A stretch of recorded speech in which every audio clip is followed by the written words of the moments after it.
Опитвали ли се да разчетете архитектурен чертеж, но да не разберете нищо от тях? Ако вашия отговор е да, това видео е за вас. Ще започнем с най-разпространения чертеж – архитектурното разпределение или още познато като етажен план. Какво представлява този чертеж? Този чертеж е един мислен разрез, хоризонтален. Представете си, че вие поглеждате надолу и мислено разрязвате целия етаж на сградата. Всъщност този чертеж показва какво се вижда. Ето какво виждаме и на самия чертеж. Първо започваме с най-важния елемент – стоманобетонната конструкция. Тя обикновено е щрихована и много често е в по-ясен сив цвят. След това имаме стените или така наречената зидария. Те обикновено с някакъв штрих или в този случай с кафяв цвят.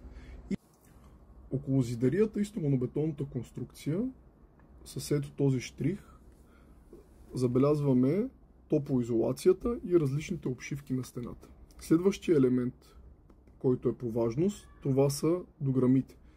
Прозорците, виждате, това са няколко линейки, пак представяйки си, че един прозорец го разрязваме хоризонтално, и различните видови врати.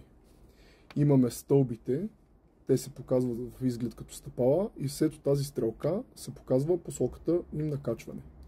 След това вече може да разгледаме различните мебели. Тук в случая имаме една кухня с остров, голяма трапезарна маса за 10 човека и мека мебел за сядане с телевизор.